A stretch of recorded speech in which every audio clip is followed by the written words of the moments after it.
Hello दोस्तों, स्वागत है आपका आपके अपने यूट्यूब चैनल दिसार जीकेजीएस क्लासेस में। दोस्तों, आप सब लोग कैसे हैं? उम्मीद करते हैं आप सब लोग अच्छे होंगे, स्वस्थ होंगे, मस्त होंगे और अपनी तैयारी बेहतरीन तरीके से आप सभी कर रहे होंगे। दोस्तों, आरआरबी एनटीपीसी एग्जाम जो ग्रेजुएशन लेवल का हुआ है उसके आंसर की का सॉल्यूशन हम आपको करवा रहे हैं। दोस्तों, 12 जून को फर्स्ट, सेकेंड, थर्ड शिफ्ट में पूछे गए सारे क्वेश्चन का सॉल्यूशन हम आपको आज करवाने वाले हैं, जिसमें करंट अफेयर, साइंस, कंप्यूटर और जीके के जितने भी क्वेश्चन 12 जून को पूछे गए हैं सारे हम इस वीडियो में देखेंगे। दोस्तों, वीडियो अच्छा लगे वीडियो को लाइक कर दीजिए, शेयर कर दीजिए, कमेंट कर दीजिए। चैनल पे नए हैं चैनल को सब्सक्राइब कर लीजिए और बेल आइकन को प्रेस कर लीजिए पल पल की अपडेट के लिए। हमसे जुड़ने के लिए दोस्तों आप हमारा टेलीग्राम चैनल ज्वाइन कर सकते हैं। टेलीग्राम चैनल का लिंक मैंने डिस्क्रिप्शन बॉक्स में आपको दे दिया है। चलिए दोस्तों, देर ना करते स्टार्ट करते हैं अपना सेशन और देखते हैं 12 जून को तीनों शिफ्ट में पूछे गए जीके के सारे क्वेश्चन। सांख्यिकी एवं कार्यक्रम कार्यान्वयन मंत्रालय MOSPI निम्नलिखित में से किस समय अंतराल पर औद्योगिक उत्पादन सूचकांक जारी करता है? तो दोस्तों, ये करता है मासिक मासिक समय अंतराल पर जो है औद्योगिक उत्पादन सूचकांक जारी करता है MOSPI। देखते हैं अगला क्वेश्चन। नवंबर 2024 में भूल जाने के अधिकार पर दिल्ली उच्च न्यायालय के फैसले के बारे में निम्नलिखित में से कौन सा कथन सही है? तो दोस्तों, नवंबर 2024 में भूल जाने के अधिकार पर दिल्ली उच्च न्यायालय के फैसले के बारे में जो कथन सही है वो है क्या? न्यायालय ने याचिकाकर्ता को अपनी पहचान छिपाने के लिए ऑनलाइन प्लेटफॉर्म और सर्च इंजन का सहारा लेने की अनुमति दे दी थी। क्या की थी?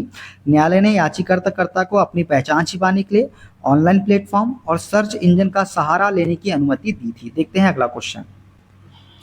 German watch new climate institute of और क्लाइमेट एक्शन नेटवर्क इंटरनेशनल द्वारा प्रकाशित जलवायु परिवर्तन प्रदर्शन सूचकांक 2025 में भारत की रैंक कौन सी है? तो दोस्तों, जलवायु परिवर्तन प्रदर्शन सूचकांक 2025 में जो भारत की रैंक है ये कौन सी है? तो ये है 10वीं रैंक। कौन सी रैंक है दोस्तों? 10वीं रैंक है। देखते हैं अगला क्वेश्चन।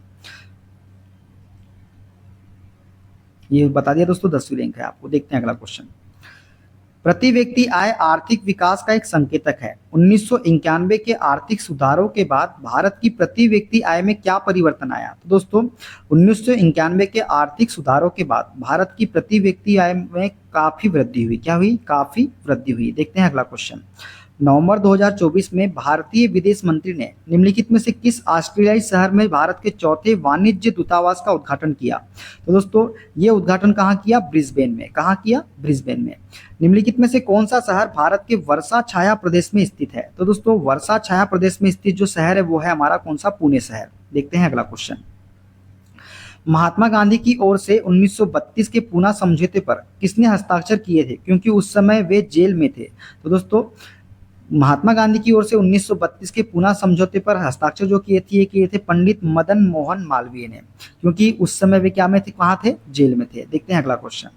भारत में पंचायती राज व्यवस्था के संदर्भ में ग्राम पंचायत शब्द का क्या अर्थ है? दोस्तों, ग्राम पंचायत शब्द का अर्थ है ग्राम स्तर पर स्थानीय सरकार। क्या है? ग्राम स्तर पर स्थानीय सरकार। देखते हैं अगला क्वेश्चन। भारत में सहकारी आंदोलन की जांच के लिए 1915 की समिति की अध्यक्षता किसने की थी? दोस्तों, भारत में सहकारी आंदोलन की जांच के लिए 1915 की समिति की अध्यक्षता जो है ये सर एडवर्ड मैकलेगन ने की थी। किसने की थी? सर एडवर्ड मैकलेगन ने। देखते हैं अगला क्वेश्चन।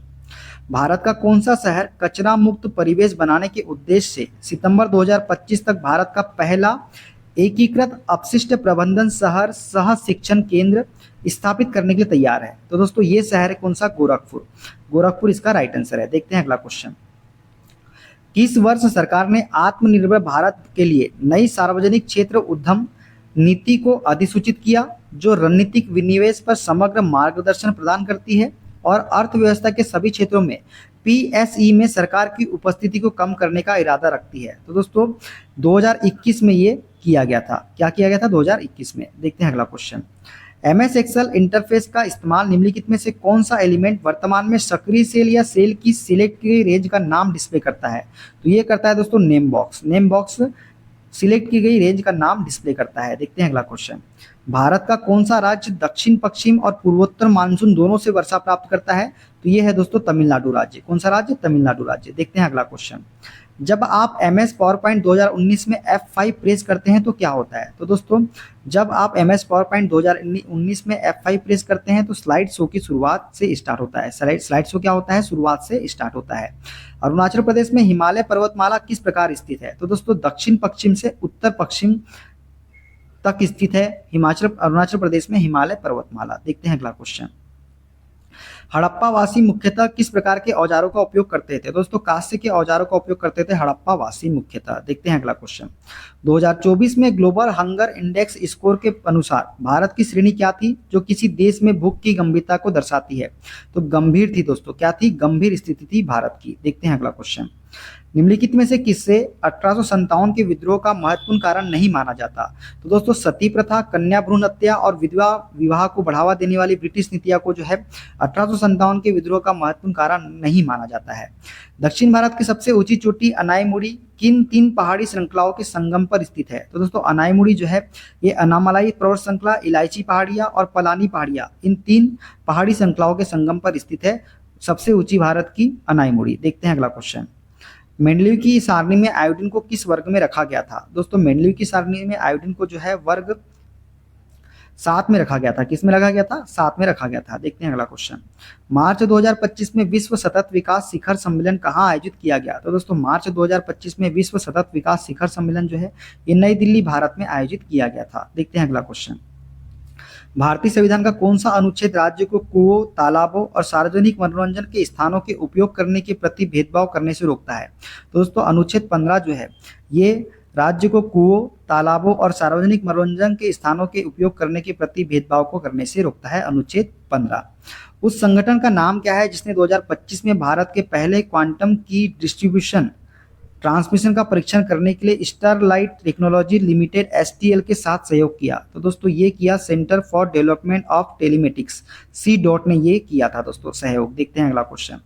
MS वर्ड 2019 में एक संपूर्ण पैराग्राफ को त्वरित रूप से सिलेक्ट करने के लिए निम्नलिखित में से कौन सा विकल्प सही है? तो दोस्तों पैराग्राफ में किसी भी शब्द पर ट्रिपल क्लिक करें। क्या करना है? पैराग्राफ में किसी भी शब्द पर ट्रिपल क्लिक करें। देखते हैं अगला क्वेश्चन। निम्नलिखित में से कौन सा वैदिक मंत्रोच्चार में प्रयुक्त प्राथमिक स्वरों में से एक नहीं है? तो मंद्रत जो है दोस्तों ये प्राथमिक स्वरों में से एक नहीं है वैदिक मंत्रोच्चार में। देखते हैं अगला क्वेश्चन। भारतीय संविधान के किस अनुच्छेद में राज्य को लोगों के कल्याण को बढ़ावा देने के लिए एक सामाजिक व्यवस्था सुनिश्चित करने के निर्देश के बारे में वर्णन किया गया है? दोस्तों अनुच्छेद 38 में जो है लोगों के कल्याण को बढ़ावा देने के लिए एक सामाजिक व्यवस्था सुनिश्चित करने के निर्देश के बारे में वर्णन किया गया है अनुच्छेद 38 में। देखते हैं अगला क्वेश्चन। किस एंजाइम को माइकेलिस मेंटन स्थिरांक को डैश के रूप में परिभाषित किया जाता है? तो दोस्तों किस एंजाइम का माइकेलिस मेंटन स्थिरांक को डैश के रूप में परिभाषित किया जाता है? तो क्रियाधार सांद्रता जिस पर अभिक्रिया दर Vmax की आधी होती है के रूप में परिभाषित किया जाता है माइकेलिस मेंटन स्थिरांक को। देखते हैं अगला क्वेश्चन। PM-E ड्राइव योजना के तहत निम्नलिखित में से कौन सी वाहन श्रेणियां मांग प्रोत्साहन के लिए पात्र नहीं है? तो निजी उपयोग के लिए इलेक्ट्रिक तिपिया वाहन जो है ये मांग प्रोत्साहन के लिए पात्र नहीं है। 103वें संशोधन अधिनियम 2019 के अंतर्गत आर्थिक रूप से कमजोर वर्गों के लिए आरक्षण का अधिकतम प्रतिशत कितना है? तो 10% इसका राइट आंसर हो जाएगा दोस्तों। देखते हैं अगला क्वेश्चन। मई 2025 में निम्नलिखित में से कौन भारत के 25वें मुख्य न्यायाधीश बनेंगे? तो दोस्तों न्यायमूर्ति भूषण रामकृष्ण गवई जो है ये मई 2025 में भारत के 25वें मुख्य न्यायाधीश बनेंगे। निम्नलिखित में से किसने तीरंदाजी विश्व कप 2025 स्टेज 1 में पुरुषों की व्यक्तिगत रिकर्व स्पर्धा में कांस्य पदक जीता? दोस्तों धीरज बोमादेवरा ने जो है तीरंदाजी विश्व कप 2025 स्टेज 1 में पुरुषों की व्यक्तिगत रिकर्व स्पर्धा में कांस्य पदक जीता था। देखते हैं अगला क्वेश्चन। मई 2025 में निम्नलिखित में कौन भारत के 25वें मुख्य न्यायाधीश बनेंगे? तो ये बनेंगे न्यायमूर्ति भूषण रामकृष्ण गवई। ये तो क्वेश्चन हो गया दोस्तों, रिपीट हो गया। देखते हैं अगला क्वेश्चन। निम्नलिखित में से कौन सा भारत के उत्तरी मैदान का भौगोलिक उपखंड नहीं है? तो विंध्य पठार जो है ये भारत के उत्तरी मैदान का भौगोलिक उपखंड नहीं है। देखते हैं अगला क्वेश्चन। निम्नलिखित में से कौन सा विकल्प MS एक्सेल के नए संस्करणों में प्रस्तुत किए गए स्पिल रेंज फीचर के कार्य का उचित वर्णन करता है? तो दोस्तों MS एक्सेल के नए संस्करण में प्रस्तुत किए गए स्पिल रेंज फीचर के कार्य का उचित वर्णन जो है जब सूत्र द्वारा कई मान प्राप्त होते हैं तो यह सूत्र की आउटपुट रेंज का साइज डायनेमिक रूप में से बदल देता है। ये इसका राइट आंसर है। पेनिसिलिन की खोज को चिकित्सा क्षेत्र में क्रांतिकारी क्यों माना जाता है? तो दोस्तों इसने प्रतिजैविक युग की शुरुआत की थी, इसलिए पेनिसिलिन की खोज को चिकित्सा क्षेत्र में क्रांतिकारी माना जाता है। देखते हैं अगला क्वेश्चन। शेखर कपूर को 2025 में किस क्षेत्र में उनके कार्य के लिए पद्म भूषण से सम्मानित किया गया था? तो दोस्तों कला के क्षेत्र में उनके कार्य के लिए शेखर कपूर को पद्म भूषण से सम्मानित किया गया था। देखते हैं अगला क्वेश्चन। अजमेर में 2.5 दिन का झोपड़ा निम्नलिखित में से किस राजवंश के काल में बनाया गया था? तो दोस्तों गुलाम वंश के राजवंश के काल में जो है 2.5 दिन का झोपड़ा बनाया गया था। 1892 के भारतीय परिषद अधिनियम में ब्रिटिश सरकार ने भारतीयों की मांगों के जवाब में कुछ सुधार पेश किए। निम्नलिखित में से क्या इस अधिनियम का महत्वपूर्ण प्रावधान था? तो दोस्तों इंपीरियल विधान परिषद में भारतीय प्रतिनिधित्व का प्रावधान जो है इसका महत्वपूर्ण प्रावधान था। देखते हैं अगला क्वेश्चन। भारत रूस द्विपक्षीय नौसैनिक अभ्यास इंद्र 2025 का 14वां संस्करण कहाँ आयोजित किया गया था? दोस्तों नौसैनिक अभ्यास इंद्र 2025 का 14वां संस्करण जो है ये चेन्नई में आयोजित किया गया था। कहाँ पे? चेन्नई में। देखते हैं अगला क्वेश्चन। सिंधु घाटी सभ्यता के दौरान लोथल निम्नलिखित में से किसके लिए महत्वपूर्ण था? तो दोस्तों लोथल जो है ये समुद्री व्यापार के लिए महत्वपूर्ण था। एक्सपी में कौन सा घटक उपयोगकर्ता को सॉफ्टवेयर प्रोग्राम और एप्लीकेशन ओपन करने और उन्हें एक्सेस करने के लिए ग्राफिकल इंटरफेस प्रदान करता है? तो दोस्तों इसका राइट आंसर हो जाएगा option number C, start menu जो है। स्टार्ट मेनू जो है घटक उपयोगकर्ता को सॉफ्टवेयर प्रोग्राम और एप्लीकेशन ओपन करने और उन्हें एक्सेस करने के लिए ग्राफिकल इंटरफेस प्रदान करता है। देखते हैं अगला क्वेश्चन। जब कोई पदार्थ अतिचालक बन जाता है और यह माइसनर प्रभाव के अधीन आता है तो चुंबकीय क्षेत्र पर क्या प्रभाव पड़ता है? दोस्तों जब कोई पदार्थ अतिचालक बन जाता है और यह माइसनर प्रभाव के अधीन आता है तो चुंबकीय क्षेत्र पदार्थ के आंतरिक भाग से पूरी तरह प्रतिकर्षित कर दिया जाता है। क्या होता है दोस्तों? चुंबकीय क्षेत्र को पदार्थ के आंतरिक भाग से पूरी तरह प्रतिकर्षित कर दिया जाता है। देखते हैं अगला क्वेश्चन। जनवरी 2025 में किस फिल्म निर्माता को सत्यजीत रे लाइफ टाइम अचीवमेंट पुरस्कार से सम्मानित किया गया था? दोस्तों जनवरी 2025 में जो है अपर्णा सेन को सत्यजीत रे लाइफ टाइम अचीवमेंट पुरस्कार से सम्मानित किया गया था। देखते हैं अगला क्वेश्चन। जनवरी 2025 में विश्व आर्थिक मंच की वार्षिक बैठक कहां आयोजित की गई थी? दोस्तों ये आयोजित की गई थी दावोस स्विट्जरलैंड में। कहां पे? दावोस स्विट्जरलैंड में। देखते हैं अगला क्वेश्चन। केंद्रीय जल आयोग CWC ने देश के सहयोग से हिमालय नदी बेसिन में हिमपात अफवाह पूर्वानुमान का कार्य शुरू किया है। तो दोस्तों ये किया है राष्ट्रीय सुदूर संवेदन केंद्र के सहयोग से। किसके? राष्ट्रीय सुदूर संवेदन केंद्र के सहयोग से। देखते हैं अगला क्वेश्चन। अक्टूबर 2024 में मध्यस्थता अधिनियम 2023 लागू हो गया। इस कानून की मुख्य विशेषता क्या है? तो दोस्तों यह विवाद समाधान की एकमात्र विधि के रूप में विवाचन और सुलह के स्थान पर मध्यस्थता को अपनाता है। क्या करता है? यह विवाद समाधान की एकमात्र विधि के रूप में विवाचन और सुलह के स्थान पर मध्यस्थता को अपनाता है। ये वाला कानून कौन सा? 2024 में मध्यस्थता अधिनियम। ठीक है। देखते हैं अगला क्वेश्चन। सहकारी समितियां मुख्य रूप से निम्नलिखित में से किसके प्रति उत्तरदायी होती है? दोस्तों सहकारी समितियां मुख्य रूप से जो है सहकारी समिति के सदस्य के प्रति उत्तरदायी होती है। किसके? सहकारी समिति के सदस्य के प्रति। देखते हैं अगला क्वेश्चन। हड़प्पा कालीन मोहरे अधिकतम निम्नलिखित में से किससे बनी थी? दोस्तों हड़प्पा कालीन मोहरे जो है अधिकतम स्टेटाइट से बनी थी। किससे बनी थी? स्टेटाइट से। देखते हैं अगला क्वेश्चन।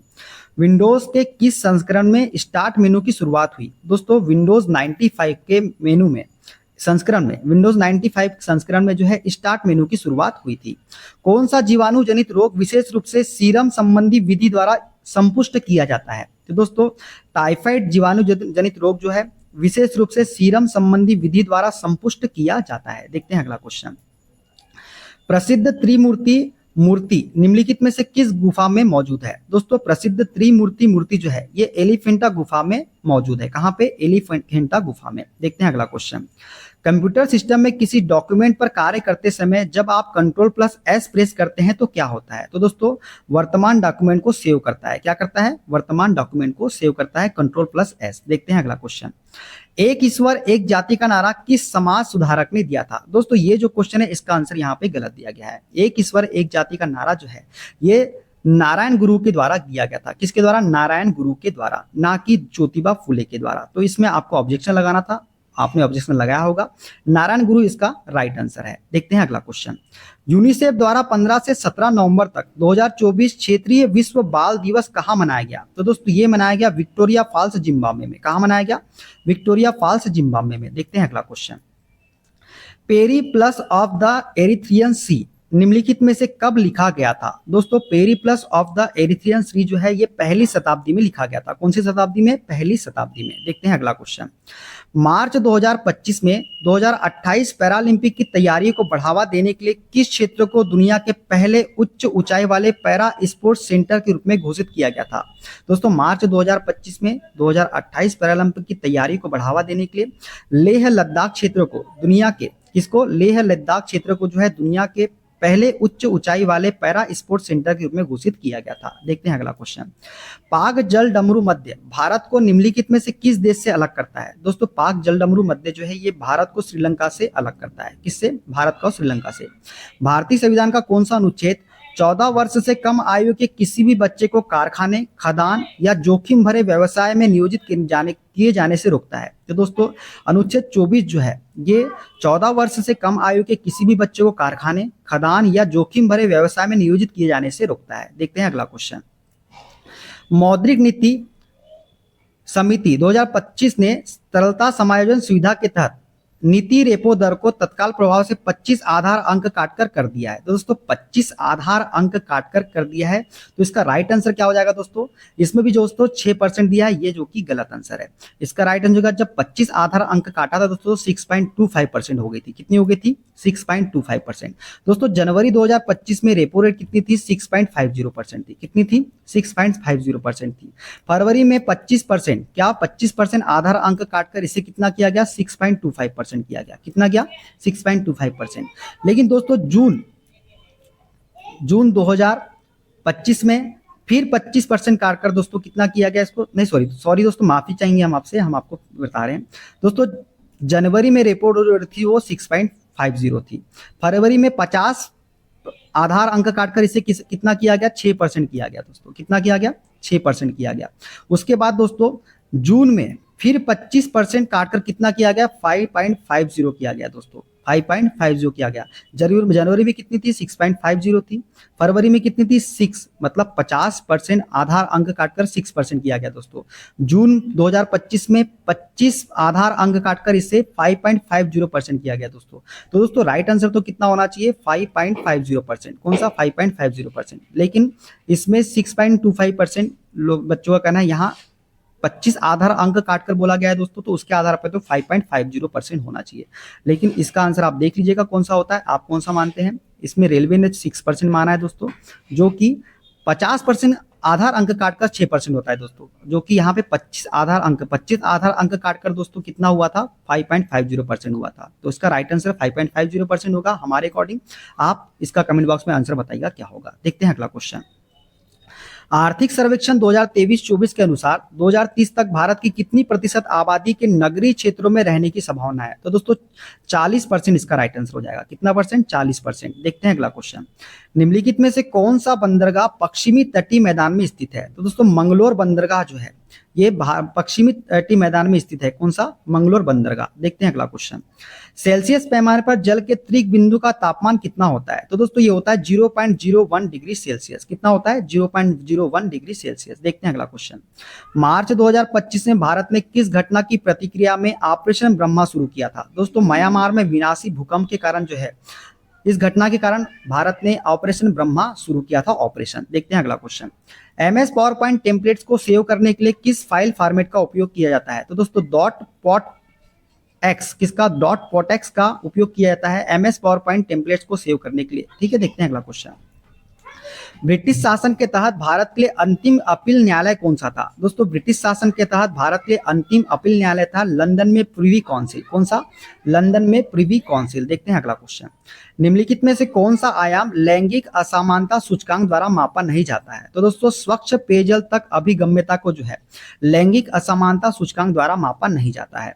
नीति आयोग के अनुसार 2013-14 से 2022-23 तक भारत में गरीबी दर अनुपात कितनी कमी आई है? तो दोस्तों ये 29.17% से घटकर 11.28% हो गई है। कितनी हो गई है? 29.17% से घटकर 11.28% हो गई है। देखते हैं अगला क्वेश्चन।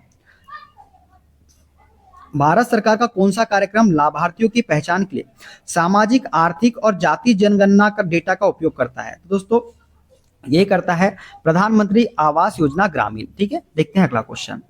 नर्मदा नदी के उत्तर में स्थित क्षेत्र को क्या कहा जाता है? दोस्तों नर्मदा नदी के उत्तर में स्थित क्षेत्र को जो है मध्य उच्च भूभाग कहा जाता है। क्या कहा जाता है? मध्य उच्च भूभाग। देखते हैं अगला क्वेश्चन। किन परिस्थितियों में भारत का राष्ट्रपति लोकसभा को उसकी सामान्य अवधि समाप्त होने से पहले भंग कर सकता है? तो दोस्तों प्रधानमंत्री की अनुशंसा पर भारत का राष्ट्रपति लोकसभा को उसकी सामान्य अवधि समाप्त होने से पहले भंग कर सकता है। देखते हैं अगला क्वेश्चन। इनमें से कौन सा भारत का सुदूर पश्चिमी आवासित गांव है? तो दोस्तों घुआर मोटा जो है ये भारत का सुदूर पश्चिमी आवासित गांव है। देखते हैं अगला क्वेश्चन। ब्रिटिश शासन के तहत भारत के आर्थिक शोषण पर प्रकाश डालने वाले धन निष्कासन सिद्धांत का प्रमुख रूप से पक्ष समर्थन किसने किया था? दोस्तों धन निष्कासन सिद्धांत का प्रमुख रूप से पक्ष समर्थन जो है ये दादा भाई नेहरूजी ने किया था। किसने किया था? दादा भाई नेहरूजी ने। देखते हैं अगला क्वेश्चन। भारतीय संसद में अनुच्छेद 4(2) के अनुसार अनुच्छेद 2 और 3 के अंतर्गत कानून पारित करने के लिए किस प्रकार के बहुमत की आवश्यकता होती है? तो दोस्तों साधारण बहुमत की आवश्यकता होती है। देखते हैं अगला क्वेश्चन। उड़ती अप्सरा चित्रकला निम्नलिखित में से किस गुफा की उत्कृष्ट कृति है? तो दोस्तों उड़ती अप्सरा जो है ये अजंता चित्रकला उड़ती अप्सरा चित्रकला जो है अजंता गुफा की उत्कृष्ट कृति है। किसकी? अजंता गुफा की। 2026 के लिए निर्धारित समुद्रयान का उद्देश्य निम्नलिखित में से क्या है? दोस्तों समुद्रयान का उद्देश्य है वैज्ञानिकों को पानी के नीचे 6000 मीटर की गहराई में भेजना। क्या करना? वैज्ञानिकों को पानी के नीचे 6000 मीटर की गहराई में भेजना। देखते हैं अगला क्वेश्चन। विंडोज ऑपरेटिंग सिस्टम में निम्नलिखित में से कौन सा एक्शन किसी फाइल को रिसाइकल बिन में भेजे बिना उसे स्थायी रूप से डिलीट कर देगा? तो शिफ्ट प्लस डिलीट दबाए दोस्तों ये जो है किसी फाइल को रिसाइकल बिन में भेजे बिना उसे स्थायी रूप से डिलीट कर देगा। देखते हैं अगला क्वेश्चन। 2024 के दिल्ली विधानसभा चुनाव के संबंध में निम्नलिखित में से कौन सा कथन सही है? सबसे बड़े अंतर से चुनाव जीतने वाला उम्मीदवार भाजपा का है। परवेश वर्मा ने नई दिल्ली विधानसभा क्षेत्र में अरविंद केजरीवाल को हराया और दिल्ली के उप मुख्यमंत्री चुने गए। आम आदमी पार्टी ने इस चुनाव में 22 सीटें हासिल की। भारतीय राष्ट्रीय कांग्रेस ने पिछले चुनाव की तुलना में अपनी सीटों की संख्या में सुधार किया। तो इसमें सही कथन आपको बताना है कौन सा है? तो दूसरा और तीसरा कथन जो है यहाँ पे सही कथन है दोस्तों। कौन सा? दूसरा और तीसरा कथन। देखते हैं अगला क्वेश्चन। जनवरी 2025 में सुभाष चंद्र बोस की 128वीं जयंती के अवसर पर पराक्रम दिवस का मुख्य समारोह कहां आयोजित किया गया? तो दोस्तों ये बाराबाती किला कटक उड़ीसा में आयोजित किया गया था। देखते हैं अगला क्वेश्चन। जनवरी 2025 में G7 की अध्यक्षता किस देश ने ग्रहण की? दोस्तों G7 की अध्यक्षता जो है ये कनाडा ने ग्रहण की थी जनवरी 2025 में। देखते हैं अगला क्वेश्चन। कलकत्ता और बंबई नगर निगमों की स्थापना कब की गई थी? दोस्तों कलकत्ता और बंबई नगर निगमों की स्थापना जो है ये 1726 में की गई थी। कब की गई थी? 1726 में की गई थी। विश्व कप स्टेज फर्स्ट 2025 में रजत पदक जीतने वाली भारत की रिकर्व पुरुष तीरंदाजी टीम के सदस्य कौन है? दोस्तों विश्व कप स्टेज फर्स्ट 2025 में रजत पदक जीतने वाली भारत की रिकर्व पुरुष तीरंदाजी टीम के सदस्य है धीरज बोमन देवरा, अतुल दास और तरुणदीप राय। इसका राइट आंसर हो जाएगा। निम्नलिखित में से कौन भारत के राष्ट्रीय मानवाधिकार आयोग के अध्यक्ष की नियुक्ति करता है? तो दोस्तों भारत के राष्ट्रपति जो है ये भारत के राष्ट्रीय मानवाधिकार आयोग के अध्यक्ष की नियुक्ति करते हैं। देखते हैं अगला क्वेश्चन। बजट 2025-26 के दौरान घोषित वह नई योजना कौन सी थी जो 100 कम उत्पादक वाले जिले को लक्षित करती है और कृषि उत्पादकता, फसल विविधीकरण, संधारणीय पद्धतियों, सिंचाई और फसल की कटाई के बाद के भंडारण को बढ़ावा देने पर केंद्रित है? तो दोस्तों ये है प्रधानमंत्री धन्य धान्य कृषि योजना। देखते हैं अगला क्वेश्चन।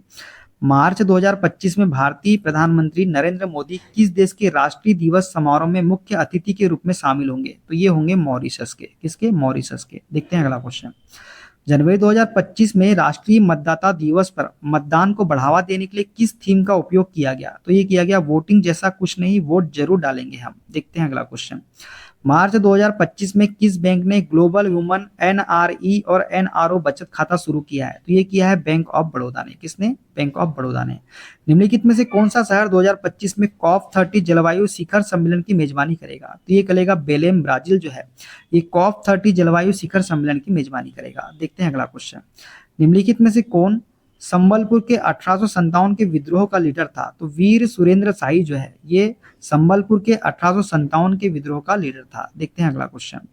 औस, अमन और बोरो असम, पश्चिम बंगाल, उड़ीसा जैसे राज्यों में निम्नलिखित में से किसकी महत्वपूर्ण फसलें हैं? तो ये धान की फसलें हैं दोस्तों। किसकी? धान की। प्रतिरोध को परिवर्तित करने के लिए परिपथ में सामान्यतः किस घटक का उपयोग किया जाता है? तो दोस्तों प्रतिरोध को परिवर्तित करने के लिए परिपथ में सामान्यतः धारा नियंत्रक का उपयोग किया जाता है। किसका? धारा नियंत्रक का। देखते हैं अगला क्वेश्चन।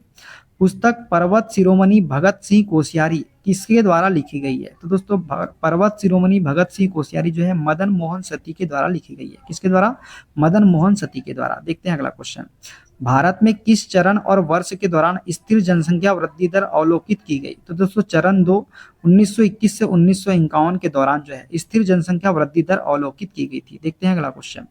जनवरी 2025 में शुरू किए गए डेयर स्क्वायर मोटरसाइकिल अभियान के बारे में निम्नलिखित कथनों पर विचार कीजिए। पहला कथन है, यह अभियान आईएनएस रणविजय की 37वीं वर्षगांठ समारोह के हिस्से के रूप में पूर्वी नौसेना कमान द्वारा शुरू किया गया था। दूसरा है, रैली का उद्देश्य आउटरीच गतिविधियों के माध्यम से युवाओं में मानसिक स्वास्थ्य जागरूकता, सड़क सुरक्षा और समुद्री विरासत को बढ़ावा देना। तीसरा है, यह भारतीय वायुसेना के सहयोग से आयोजित किया गया था और इसमें भारत के पूर्वोत्तर राज्य को शामिल किया गया था। चौथा है दोस्तों, रैली का समापन अयोध्या में डोगरा रेजिमेंटल सेंटर में हुआ, जो डोगरा रेजिमेंट के साथ नौसेना संबंधता पर प्रकाश डालता है। तो इसमें सही कथन हमको बताना है। दोस्तों सही कथन है इसमें से दोस्तों केवल एक, पहला वाला, दूसरा वाला और चौथा वाला जो है ये सही कथन है। देखते हैं अगला क्वेश्चन। निम्नलिखित में से कौन सी नदी अजमेर के पास अरावली पर्वतमाला की पश्चिमी ढलानों से निकलती है, जहां इसे सागरमती के नाम से जाना जाता है? दोस्तों लूनी नदी इसका राइट आंसर हो जाएगा। देखते हैं अगला क्वेश्चन। एक यूजर एमएस पावर पॉइंट में बुलेटेड सूची बनाना चाहता है। सूची आइटम टाइप करने और इंटर दबाने के बाद वह एक सब बुलेट पॉइंट, एक निम्न स्तरीय बुलेट क्रिएट करना चाहता है। निम्नलिखित में से कौन सी क्रिया इसे विश्वसनीय रूप से प्राप्त करेगी? तो ये करेगी पैराग्राफ ग्रुप में इंक्रीज लिस्ट लेवल बटन पर क्लिक करना। देखते हैं अगला क्वेश्चन। राज्य विधानसभा में पहली बार अपना पद ग्रहण करने से पहले राज्य विधायकों को भारतीय संविधान के अनुच्छेद 188 के अंतर्गत क्या करना चाहिए? तो शपथ ले या प्रतिज्ञान ले, ये करना चाहिए। देखते हैं अगला क्वेश्चन। एमएस पावर पॉइंट 365 में .ppsx फाइल फॉर्मेट का प्राथमिक उद्देश्य क्या है? तो प्रेजेंटेशन को ऐसे फॉर्मेट में सेव करना जो सीधे स्लाइड शो मोड में ओपन हो। देखते हैं अगला क्वेश्चन। दुर्गा और महिषासुर के बीच नकली लड़ाई को किस नृत्य शैली द्वारा प्रदर्शित किया जाता है? तो दोस्तों दुर्गा और महिषासुर के बीच नकली लड़ाई को डांडिया रास के द्वारा प्रदर्शित किया जाता है। भारतीय रिजर्व बैंक के केंद्रीय निदेशक मंडल का कार्यकाल कितना है? तो 4 वर्ष इसका राइट आंसर हो जाएगा। देखते हैं अगला क्वेश्चन। ओशन वुआंग का कौन सा उपन्यास 19 वर्षीय हाई नामक एक ऐसे युवक की कहानी है जो डिमेंशिया से पीड़ित एक बुजुर्ग महिला का केयर टेकर बन जाता है? तो ये है द एम्परर ऑफ ग्लैंडनेस, इसका राइट आंसर हो जाएगा। देखते हैं अगला क्वेश्चन। किसी व्यक्ति में पित्त वाहिनी का अवरुद्ध होना संभवतः किस विटामिन की कमी से सर्वाधिक होता है? तो विटामिन B12 की कमी की वजह से होता है पित्त वाहिनी का अवरुद्ध होना। हड़प्पा कालीन मोहरों पर सामान्यतः किस पशु या पक्षी का चित्रण किया गया था? तो यूनिकॉर्न इसका राइट आंसर हो जाएगा। किसका? यूनिकॉर्न। देखते हैं अगला क्वेश्चन।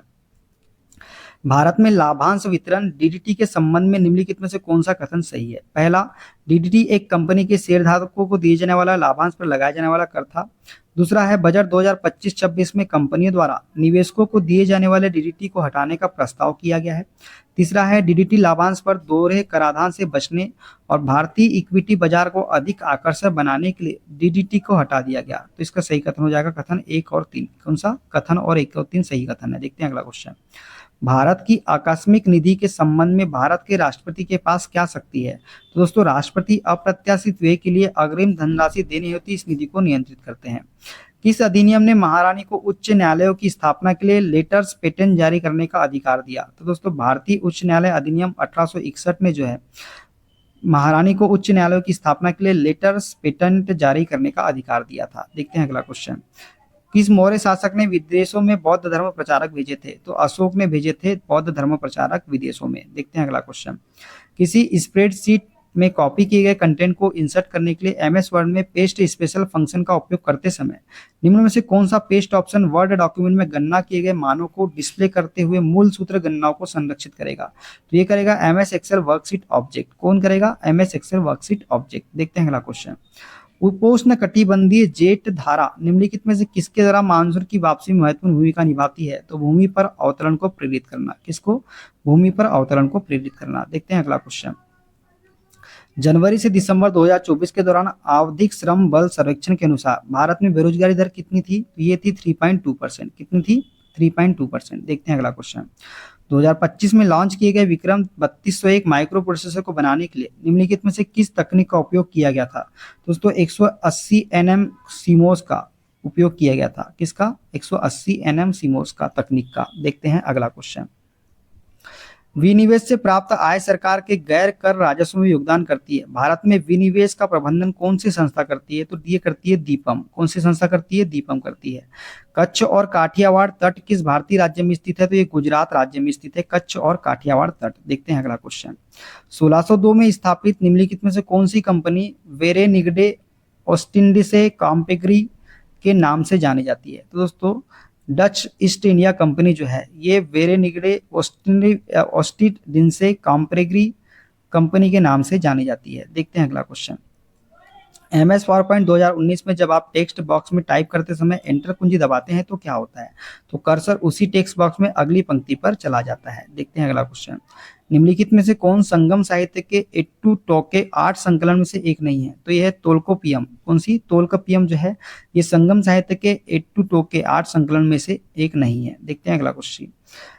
न्यायमूर्ति सैयद शाह मोहम्मद कादरी द्वारा वर्गीकृत निम्नलिखित में से कौन सी न्यायिक समीक्षा की श्रेणी नहीं है? तो ये सर्वोच्च न्यायालय और उच्च न्यायालय में न्यायिक नियुक्तियों की न्यायिक समीक्षा जो है ये न्यायिक समीक्षा की श्रेणी में नहीं है। देखते हैं अगला क्वेश्चन। 29 मार्च 2025 को नई दिल्ली में पर्यावरण 2025 पर राष्ट्रीय सम्मेलन का उद्घाटन किसके द्वारा किया गया था? तो ये किया गया था द्रौपदी मुर्मू के द्वारा। देखते हैं अगला क्वेश्चन। मेंडलीव के समय निम्नलिखित में से कौन से तत्व नहीं खोजे गए थे? तो रेडॉन और पोलोनियम जो है ये तत्व नहीं खोजे गए थे मेंडलीव के समय। 2024 में भारत ने अधिग्रहण में देरी को कम करने के लिए किस रक्षा खरीद नीति में फास्ट ट्रैक खरीद खंड पेश किया है? तो ये किया है रक्षा अधिग्रहण प्रक्रिया में। किसमें? रक्षा अधिग्रहण प्रक्रिया इसका राइट आंसर हो जाएगा। तो दोस्तों ये थे सारे क्वेश्चन। वीडियो कैसा लगा कमेंट बॉक्स में जरूर बताइएगा। मिलते हैं अगले वीडियो में। अपना ख्याल रखिए। Okay bye bye, take care.